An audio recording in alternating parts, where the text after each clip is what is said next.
summit is going to be fantastic today. So firstly, I'm going to be saying good afternoon from Delta State, our suburb. And Papa AWLO, I want to say thank you for joining us today. God bless you, sir, our super founder. I will do the introduction of our guest speakers and also our guidelines for today's summit so we all can connect together and enjoy this summit. Quickly, I'm going to introduce my beautiful, beautiful mommy. She's a great leader I respect so much, the Dean of AWLO ESCO, and our coordinator, our moderator for today, Maureen Omebe. Welcome, ma'am. How are you doing? Thank you very much. Phenomenal young leader. Thank you. Thank you very much. Okay. You are good. You. Greetings, my super leaders. You all welcome today. My Vice President, Mrs. Tonya Benjamin. Welcome, ma'am. Thanks for putting this together today. It's not easy. We love you. God bless you. Mrs. Tonya is the Vice President, AWLO Delta, and the founder of GC Foundation and our host for today. Greetings to all my vice presidents and presidents of women and youth chapter around the world. You are all welcome.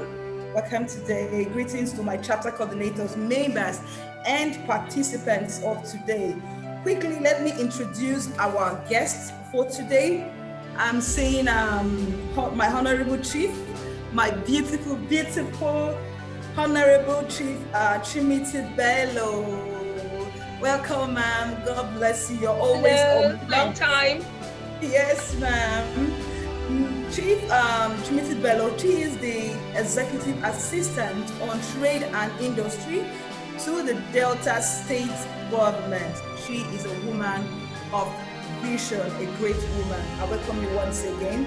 We'll be having with us soon Prince Obaro, the Senior Special Advisor to the Governor of Delta State on Communication and Orientation. Also, we'll be having Dr. Simi Toyen, the Consultant on Education to the Delta State Government. Also, joining us soon will be Rudy Ati, HR Consultant, Founder, Irrigate Foundation. And I hope they'll be joining us soon. And once again, I'm going to specially say welcome our special guest of honor, my super founder, Dr. Elisha Atai. Thank you, sir, for joining us today from Ikotepene. Am I correct? Welcome, sir. So right now, my name is Vida Modello, founder of Vida Foundation, AWLO Delta Youth Coordinator. I'm going to be passing over to my dean and the moderator for today, ma'am. Over to you. You all enjoy your summit. God bless you. Wow, wow, wow. Vida, that is very, very fantastic. Thank you very much. You speak so sweet and eloquently. I just wish you can go on and on and on. Watching you smile, your radiant eyes and everything makes it awesome. Thank you very much, Vida. And let me also remark that you are a very good leader down there. I've gotten a couple of reports and I want to commend you. Thank you very much. Ladies and gentlemen, it's going to be a phenomenal afternoon. It's going to be a wonderful time together. And all of us are going to go back from this summit with our pockets full of what we are taking home. I thank all of you that have made it possible to join us in this summit. And I will take on my opening remark. The African Women in Leadership Organization, being a premier organization that decided to champion the capacity building of women in leadership, have decided to establish chapters across states, across regions, across locations, and today, the African Women in Leadership Organization Delta State Chapter called on the phenomenal Nigerian citizens, not politicians, Nigerian citizens, to come and have a conversation this afternoon, a conclave, a deliberation, a dialogue, and the citizens' discussion on character-driven leadership. And here we are this afternoon to sit on this subject. I want to use this opportunity to appreciate the Delta chapter of AWLO once again for this. At this summit, we will all agree that it is a very important summit. It is a timely summit. It is a summit that is worth attending and worth participating in. Because in few, will I say in few, just tomorrow, Nigeria will be 60 years. And it is important that we are connected to what that means to us as citizens, and of course, what that means to members of the African continent. So it is a summit because we are not here, we are not going to be here just to transfer any form of knowledge. We are not here to give information. We are not here because we want to teach anybody anything. Rather, we are here because we want to exchange ideas. We want to exchange experiences. We want to see how the celebration of character in leadership can be brought into the open space of the Nigerian polity. And it is going to be very wonderful because it's a platform where every single individual is going to be able to air their own opinions, share their own experiences, and let people know what they think about character-driven leadership. It is a wonderful afternoon, and I tell all of us to tighten our belts and give me this opportunity to also give a proper introduction of our founder, after which I will just read a few lines of what we will be focusing on as we go into this summit. There are areas of introduction of what we are expected to be discussing. There are areas of what is it that we need to benefit being participants in this summit. Of course, there are areas that's going to address how are we going to convey our messages at the end of the summit. Because when you have summit, it is cropping, it is birthing another type of information that we need to communicate to authorities. And what authorities are we talking about? The authorities of leadership, local leadership, state leadership, national leadership, and of course, our individual leadership. So let me use this opportunity to talk a little bit about the man who made it possible that there is anything called the African Women in Leadership Organization. He's a phenomenal man, and I do call him he for she champion. Why do I say he's a he for she champion? He's one of the few men that have chosen to tread this very rocky path. It's a very rocky path to come out as an African man and say you want to work side by side with women. It is a rocky path when you abandon the talent. How will I put it? When you abandon the great opportunities that you have by the side to make billions and millions of dollars, because he's a highly talented man. But he chose to work for the African women to be in leadership. He chose to work for the African women to find their voice. He chose to work for the African women to be recognized. He chose to be behind and beside and around the African women so that our potentials will not be wasted. It's very rare. All over the world, we have not seen another like him that has fought for the women the way he has done. Ladies and gentlemen, a virtual standing ovation for the founder of the African Women in Leadership Organization, Dr. Elisha E. Etim Atai.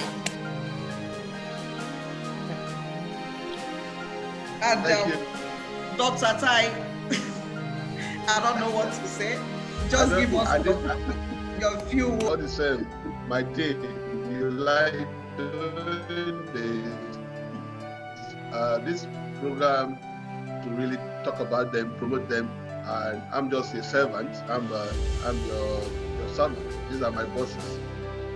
I just want to thank God for, especially, let me appreciate the he for she members, the men that are here, because all what we are doing is to see how we can get a balanced society, and we all have to contribute to make this happen. And it's going to work, because I still remember 12 years or 11 years ago when we started, what we are discussing now, nobody talked about it. Today, I can even beat anybody. If I have the power, I will flog anyone that says women can work together. I will fight you because I know that they can work together. You can see the narratives are changing, things are changing. And we have one of such even in this house now. I talk about Mrs. Bello.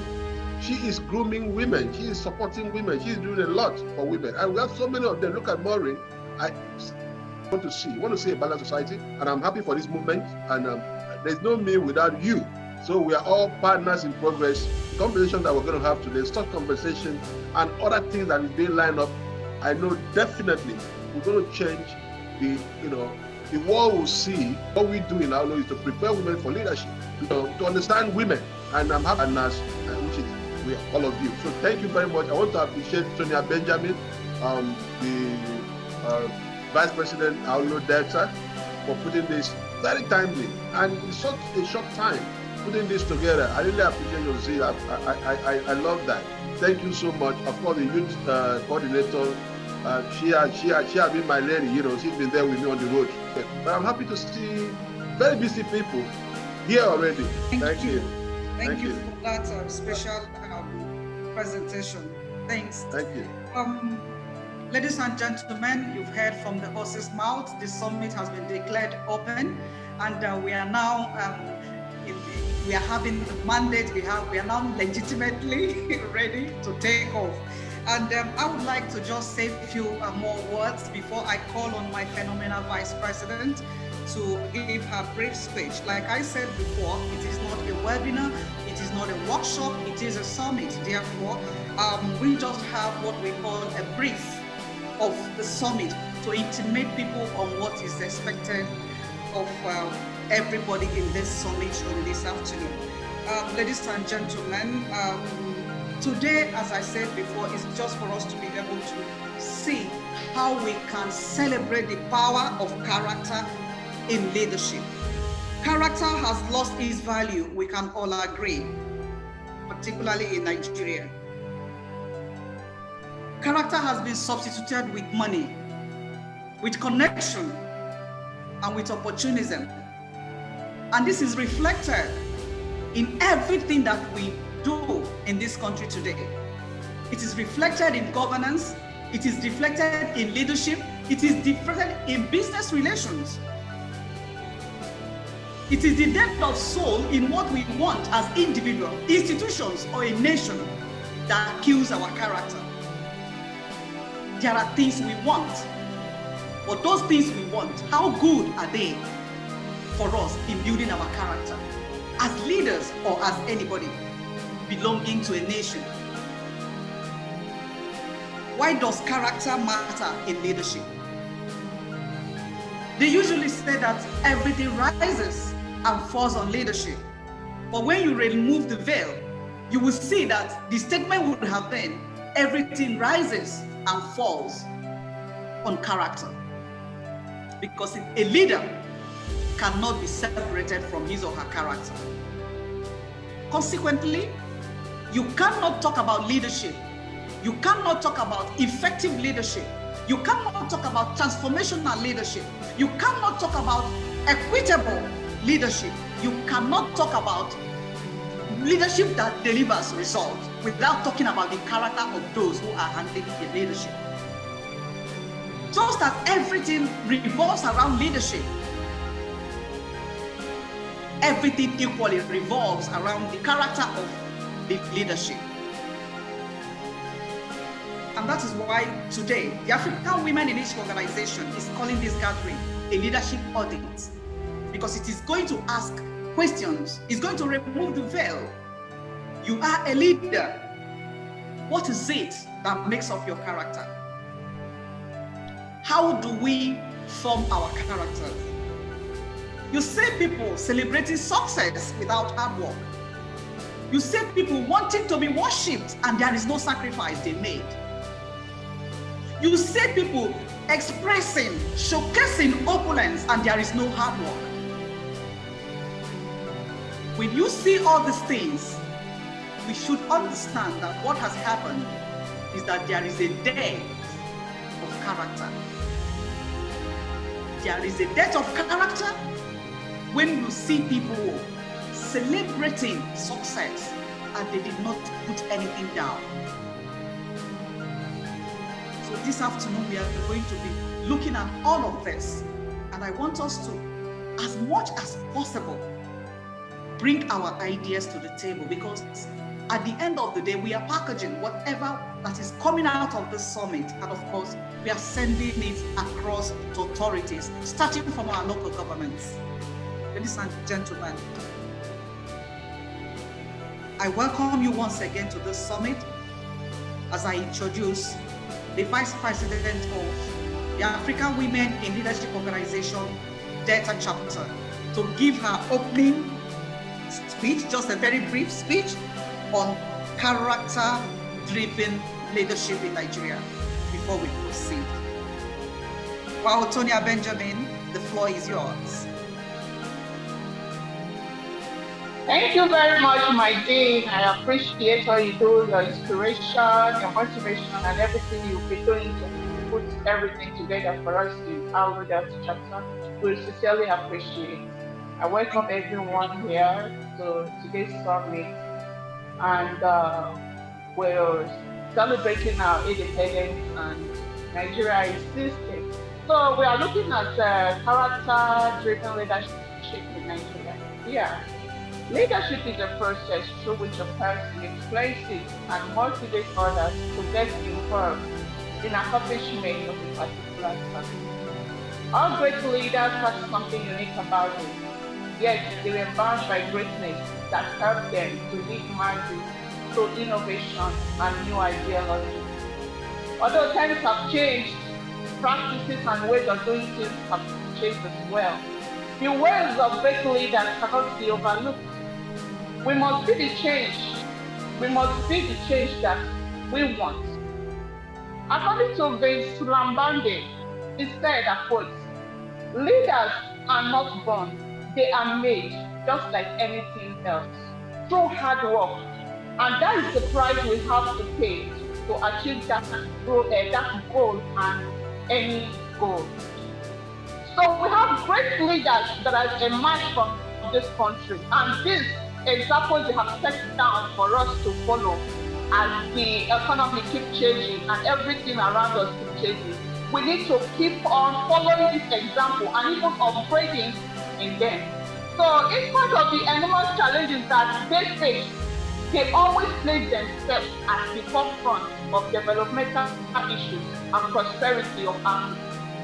So as we mark October 1st, celebrating Nigeria as 50, my aspiration for Nigeria as 50 is an equilateral society where people are free and have great leaders that have emerged and equitable distribution of these examples they have in such a way that a vast majority have access to power, everything around education. We need to keep on means of livelihood and even upgrade. We hope to see a nation with full mandate for the enormous challenges that they face of development. They always place themselves at the forefront of development. Thank you very much, Tonya.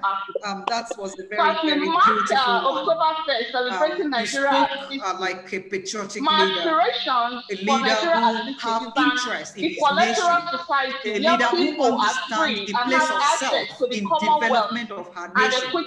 Despite everything that has happened in the last 60 decades that Nigeria gained her independence, I saw your speech this afternoon as such that strongly still believe in the Nigeria that we want to see tomorrow. Thank you very much, because there is no transformation of a nation when we do not have patriotic citizens.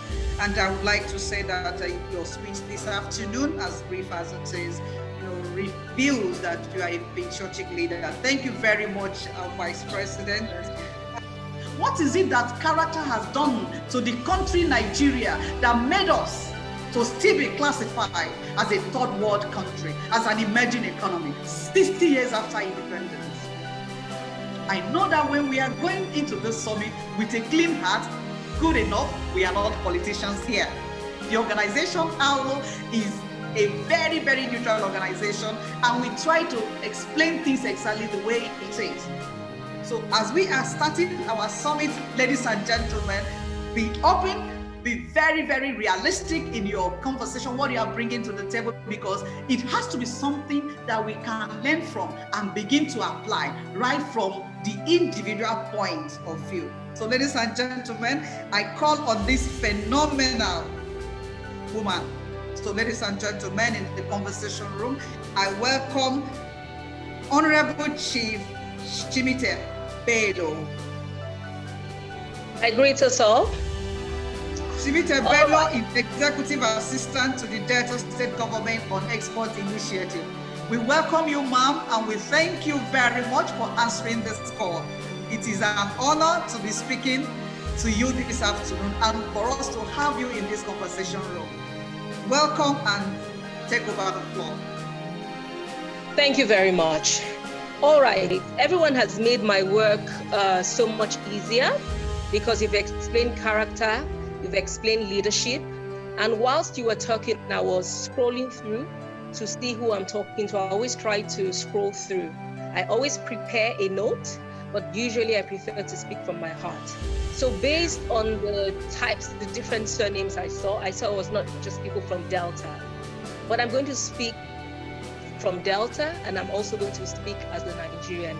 And this being an Independence Day celebration program, I would say happy 60th birthday, Nigeria.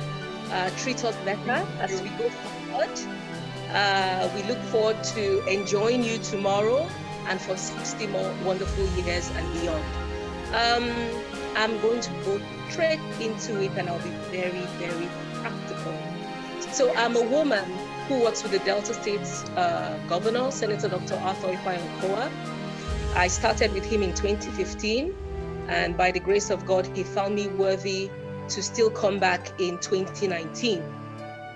Now, this word is so easy to say, but this word is so hard to say because some of us were there the first time and some of us are not there this time. And character has a lot to do with why you will remain, but not the way you think. There is a conception about women. So I'm coming from the women's perspective, and thank God we have he for she. And so I'm going to throw it and lay it down on women, since I have a platform to do that. The first impression they have about women, which is the men, is that they do not like to spend their money. You cannot be a leader and be stingy. It does not go together. You will spend.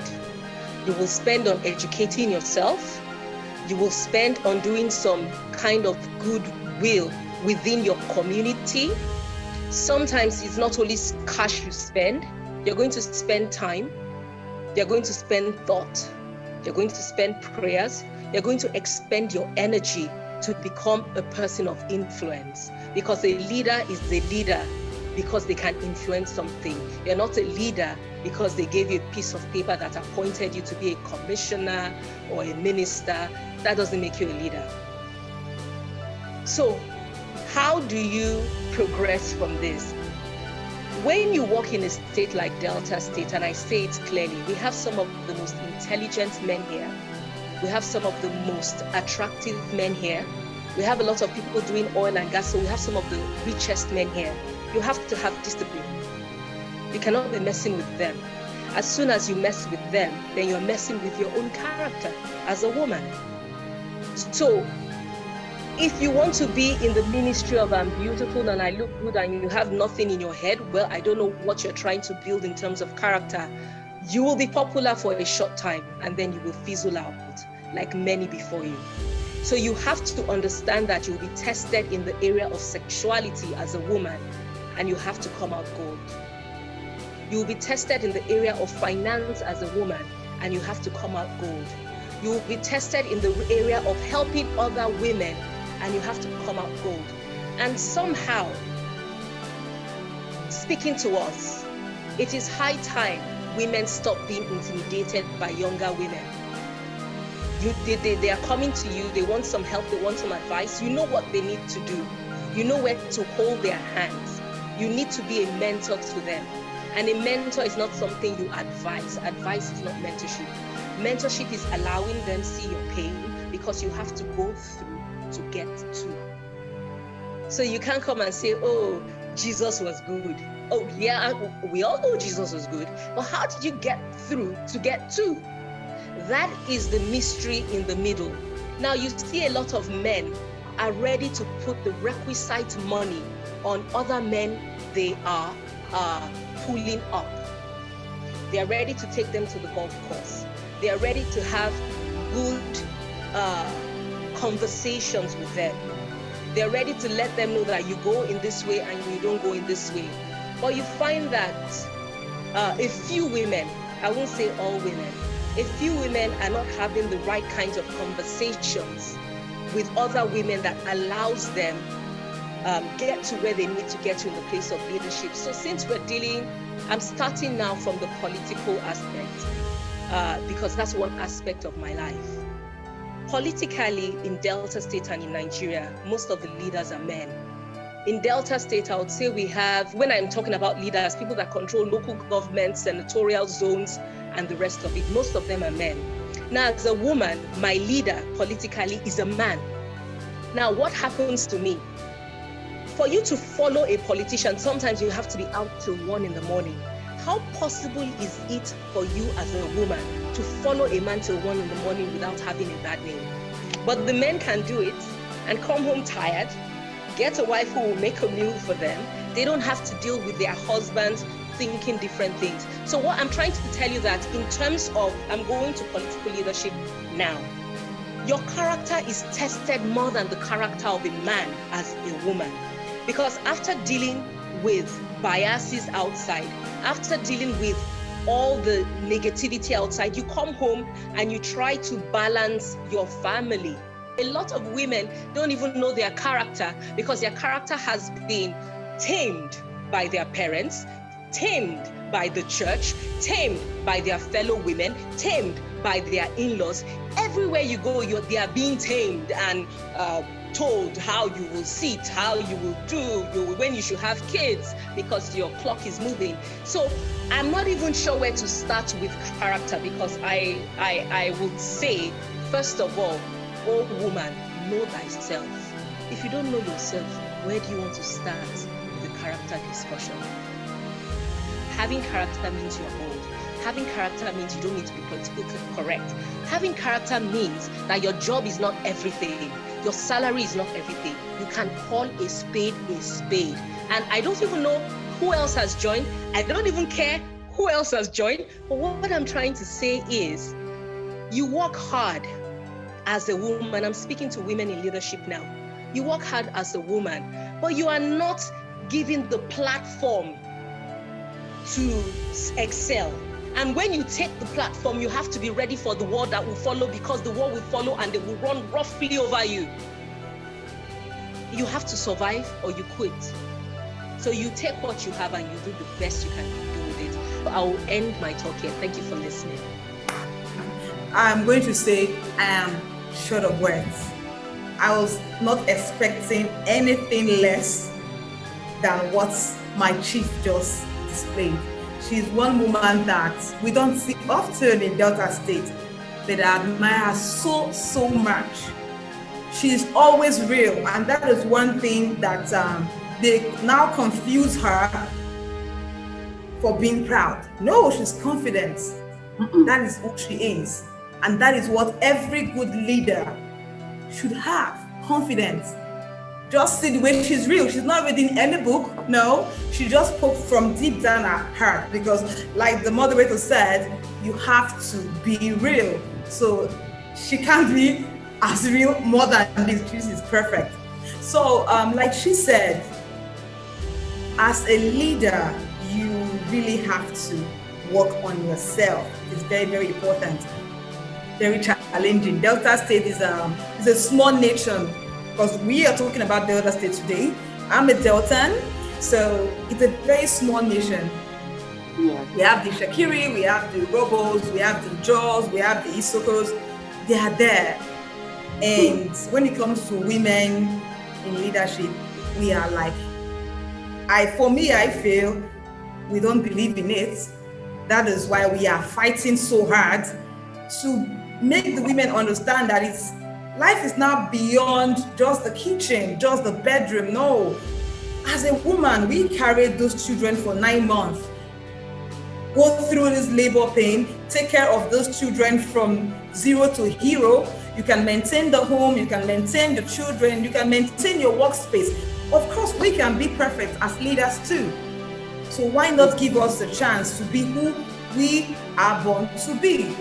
My chief, God bless you. You have done so well.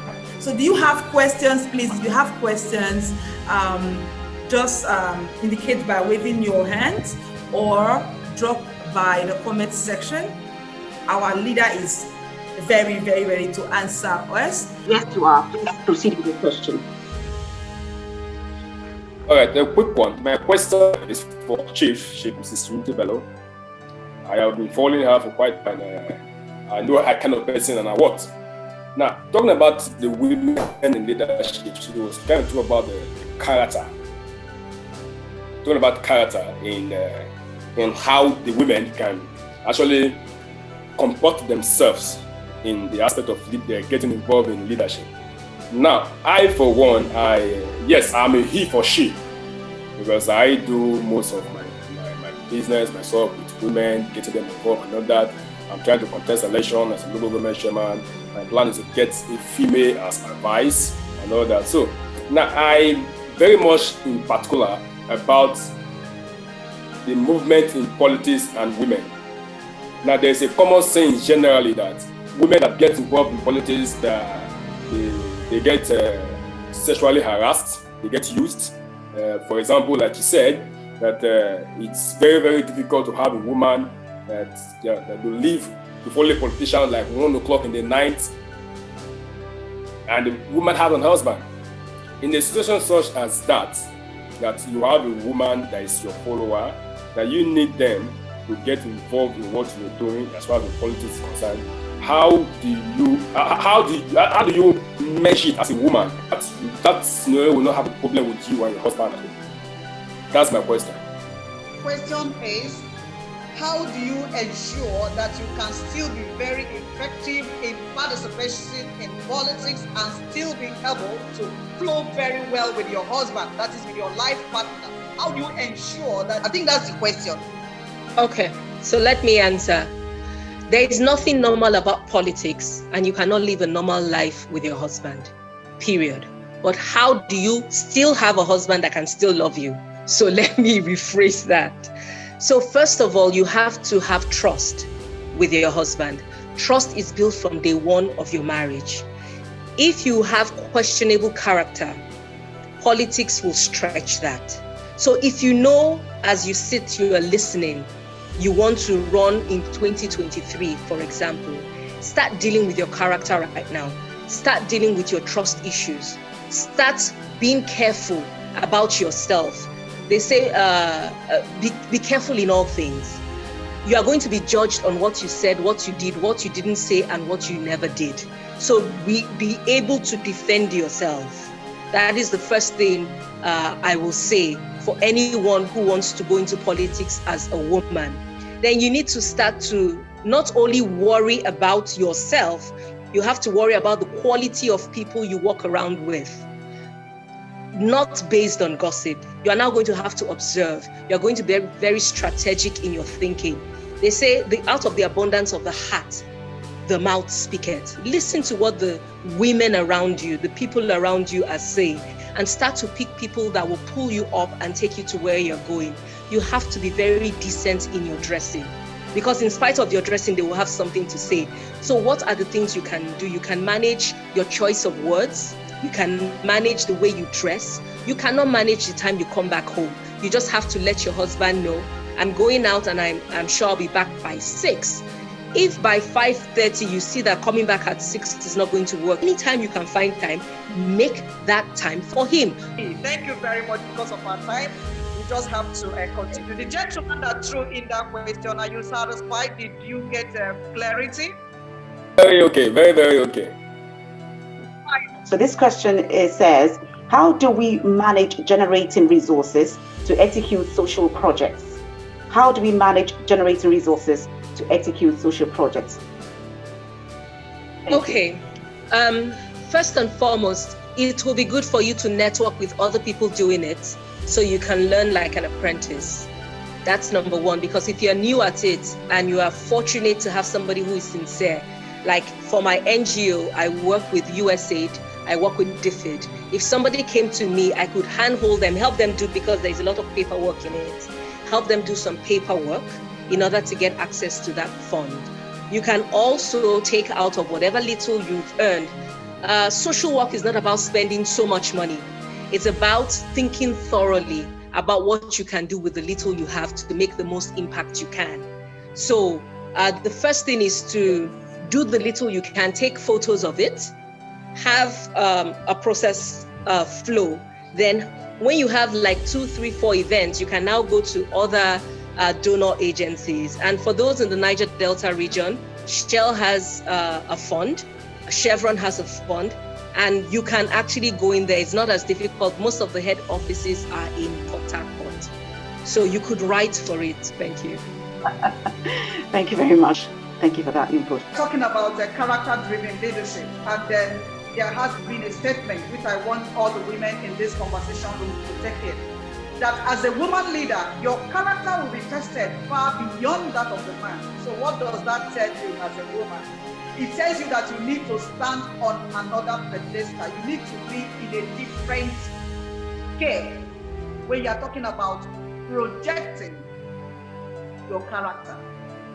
You are acquiring characters through your career, through your family life, through your purpose. When you acquire it and you are now leading, you are now becoming a woman of influence or a man of influence. In the African context, the woman is tested far beyond the man. And this is just what I want to highlight, because it's a valid statement. And it's a statement that so many of us have come to realize it is actually what has been responsible for the downfall of a lot of women leaders.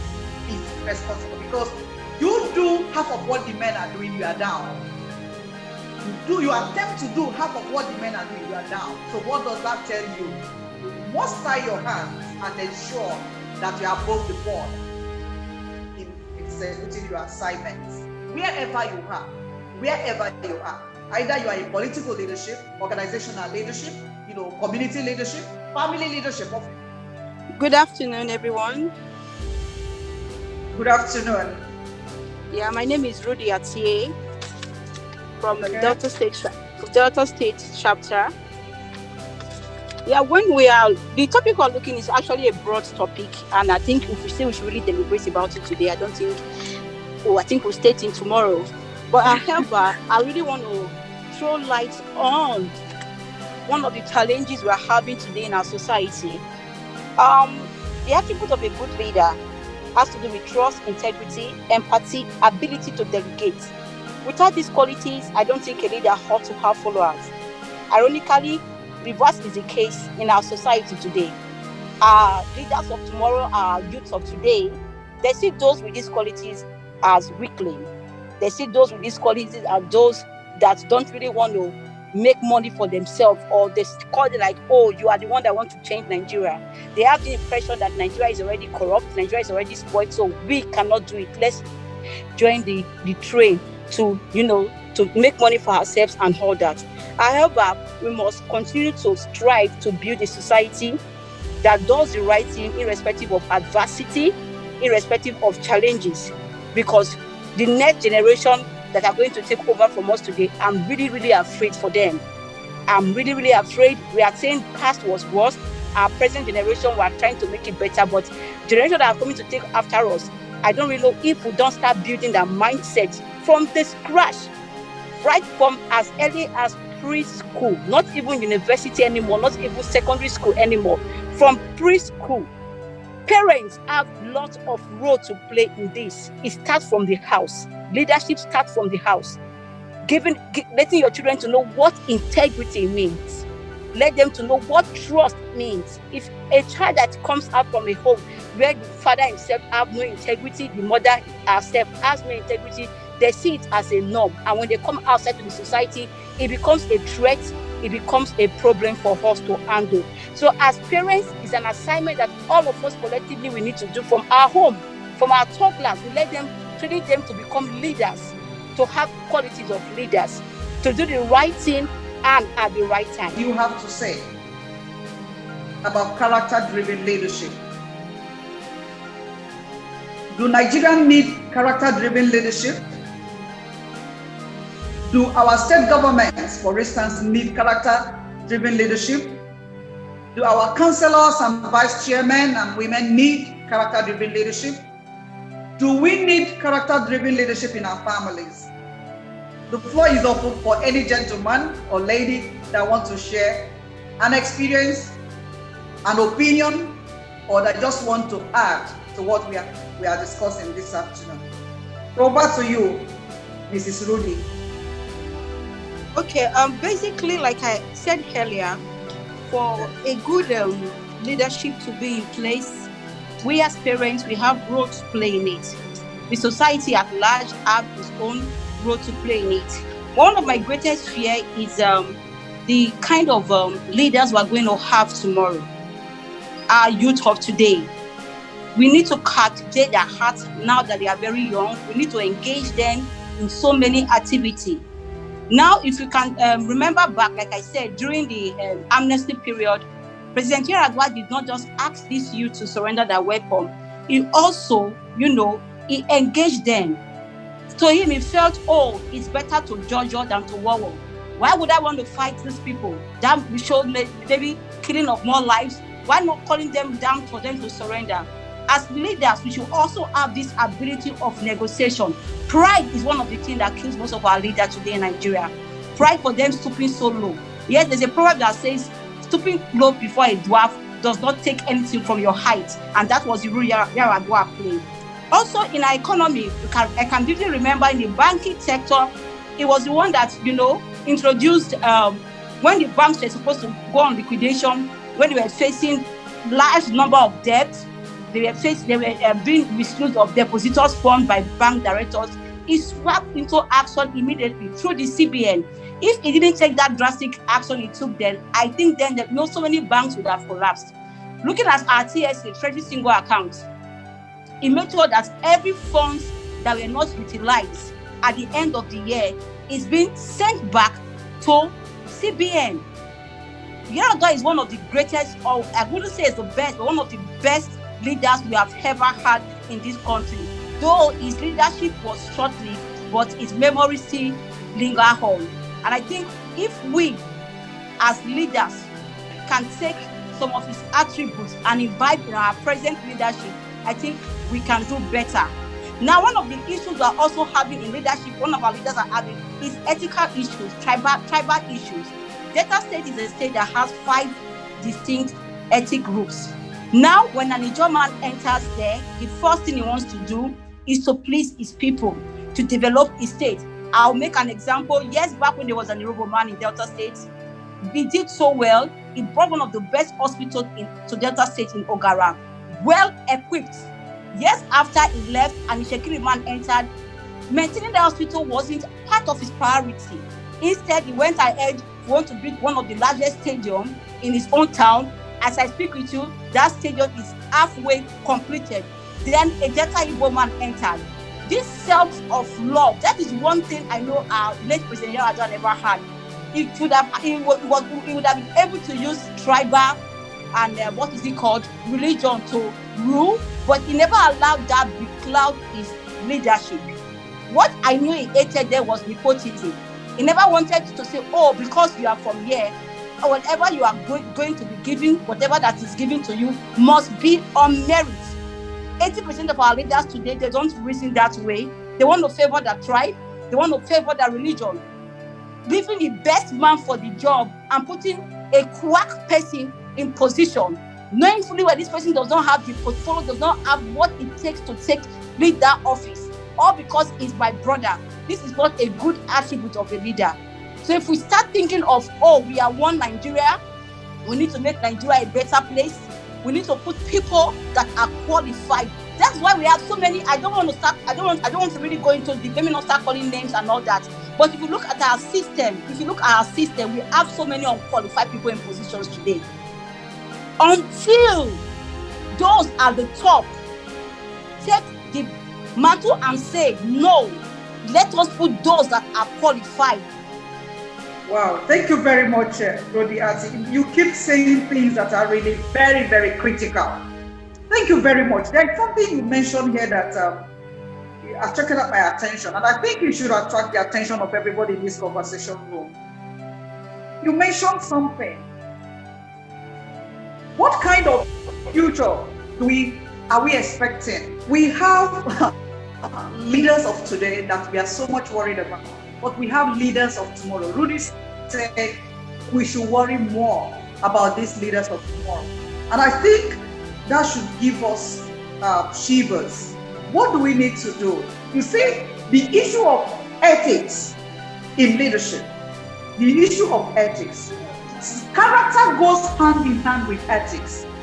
When people don't believe in fairness, they don't believe in the natural justice of having dividends or results of leadership being shared by all, their ethical problem will continue. So, what am I talking about? It is when you have developed your mind enough and develop your character to say, this is what I believe in. I'm the leader here, I believe in competency, no matter what is happening around me. Because I'm a leader who has that belief that what matters to me, what I want people to recognize me with as a leader. Because this thing we are talking about, character, is not something you say with your mouth. Character is something that everybody that has ever come across you as a leader should be able to say about you. So let us know what you think, because it is a reality. It is a reality. Look around. What is it that our youths are celebrating? Are they celebrating hard work? Are they celebrating honesty? Are they celebrating transparency? Are they celebrating pragmatism? Are they celebrating excellence based on evidence-based things that have happened? Are they celebrating excellence based on tractions of what has happened in that individual person's life? Someone may not have had any background. He has not achieved anything from the beginning to the end. And one day, he comes out with so many things. He comes out with so much clout. He comes out with so much money. He comes out with so many things.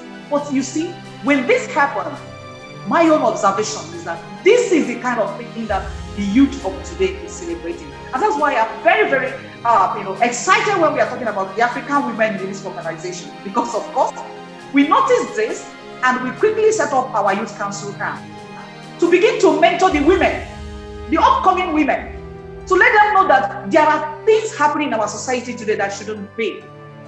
So I want someone else to make even if it's a comment about what Rudy have, emphasized on in her briefings. Good afternoon, everyone. Good afternoon. My name is Linda Njoko. I'm the youth coordinator, River State Chapter. Please, I'm delighted to be in our midst.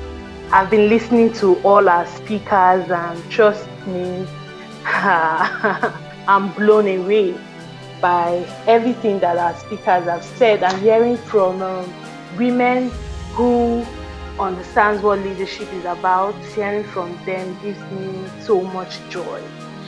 Okay, I want to add up to what the question that you just asked now. How can youths, everything has to do with character. Just like the recently concluded Miss Universe, I watched it and I think the video went viral. And the question that she was asked, she said, in her speech, she said that leadership should be taught from home. Like every girl child needs to understand what leadership is all about from home. And this brings me to the fact that as women, as mothers, we should try and inculcate that leadership in the minds of our daughters. So it shouldn't just be from the men. Now you have a daughter, you start teaching her at that early age what leadership is all about. That way it can prepare her for the future. When we are telling the guys to to, okay, when you grow up, you do this, you make money, you have a family, blah, blah, blah, blah, blah. We should equally put it in the minds of our daughters also, that when you grow up, this is the way you need to behave for the future, because anything you do now is going to get back to you in the future. So that way we can now start modeling our behaviors. Now you start behaving in the right way for the future. So if all of these things can be taught from the grassroots, okay, from the grassroots, we focus on the grassroots, I think we are going to, they will start preparing our females for the future. That way their character and everything is being molded and guided to prepare them for the future. So I think we should start from the family.